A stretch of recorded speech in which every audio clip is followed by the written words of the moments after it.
What if the reason why your anxiety isn't going away has nothing to do with your thoughts? Have you ever noticed that no matter how much you try to think your way out of it, your body still feels tense? You tell yourself to calm down, you try to stay positive, you try to control your thoughts, but the feeling keeps coming back. The tightness, the restlessness, that constant underlying pressure. And at some point, you start to wonder, why does this keep happening to me? What many high achieving and successful women don't realize is this: anxiety isn't just something happening inside your mind, it's something happening inside your nervous system. Many people struggling with anxiety are actually experiencing nervous system dysregulation, where their bodies stay stuck in a survival response even when there's no immediate danger.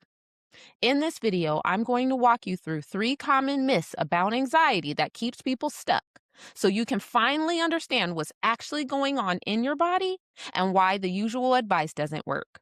Because once you see how anxiety really works, everything starts to make a lot more sense. The first myth is that anxiety is simply overthinking. If anxious thoughts are the problem, then controlling your thoughts should solve it. But here's what's actually happening.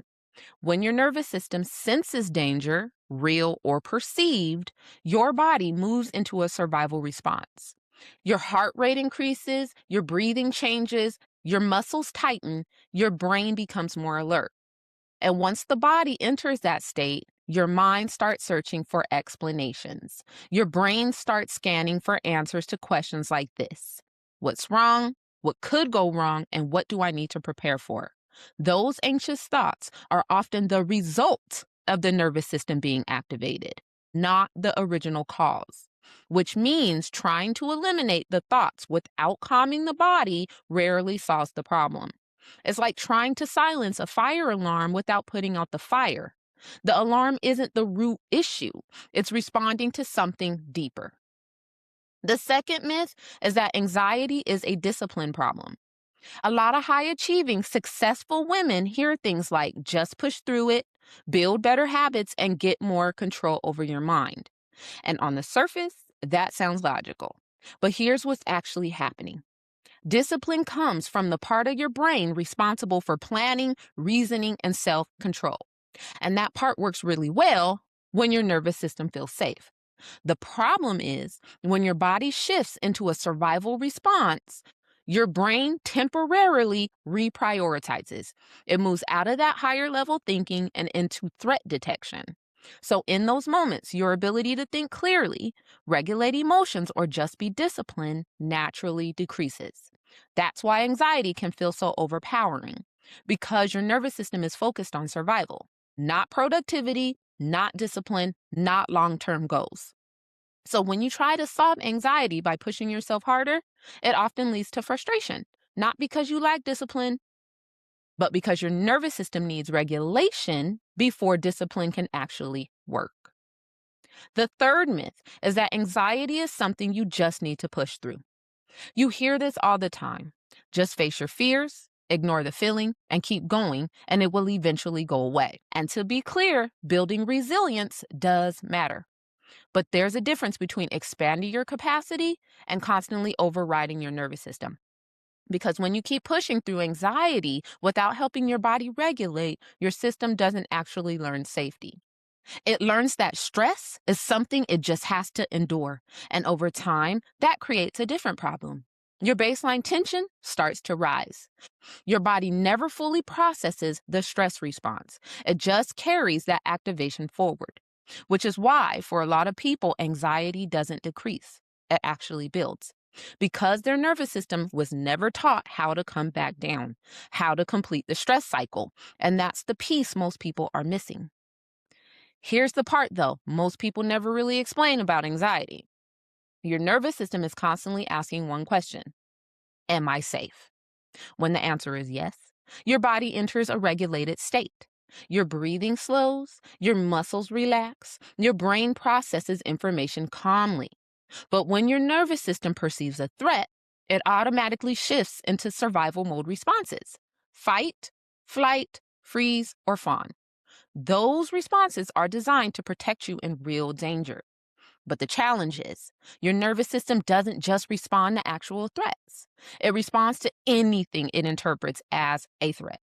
So, if your system has been under pressure for a long time, it can start reading everyday experiences through that same lens.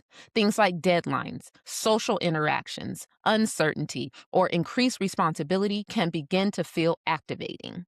And this is where anxiety starts to make more sense. Because anxiety is often what it feels like when your nervous system is stuck in that ongoing state of activation. Your mind starts scanning for problems. Your body feels tense or restless. Your system stays slightly braced, even when nothing is actually wrong. Do those symptoms sound familiar?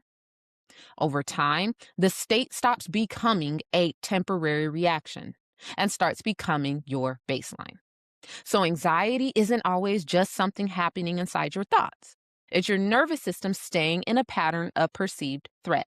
And that's why your nervous system regulation becomes so important. Because when your body learns how to come out of the constant state of activation and return to a state of safety, your mind often quiets on its own. And this is incredibly important to understand. If you struggle with anxiety, it does not mean you are weak. It does not mean you lack discipline. And it does not mean something is wrong with you. Your nervous system simply adapted to stress in ways that help you cope at some point in your life. But those adaptations can change. The nervous system is capable of learning new positive patterns. As your nervous system becomes regulated, anxiety begins to shift in powerful ways. Your thoughts slow down, your body feels more grounded, your emotional reactions become less intense. And situations that once triggered stress starts feeling manageable again. Not because you force yourself to change, but because your nervous system learned that it no longer needs to stay in survival mode. Growth becomes possible from a place of stability instead of constant tension. If this conversation resonates with you, I created a free guide that explains practical strategies for helping your nervous system begin healing from survival patterns. Inside the guide, I break down what's happening inside your body and share simple practices and journal prompts to help you start shifting those patterns. You can download it below. This year, I'm on a mission to help 1,000 high achieving women exit survival mode and raise their capacity ceiling. So, if you feel like your life keeps expanding, but your nervous system struggles to hold that expansion, this guide will help you understand why. And if you want to continue exploring how nervous system regulation influences identity, manifestation, and the life you're able to hold, make sure you subscribe so you don't miss the next video. Because once your nervous system learns how to regulate expansion, the life that once felt overwhelming becomes something you can actually sustain. And that's when everything begins to change. And I'll see you next time.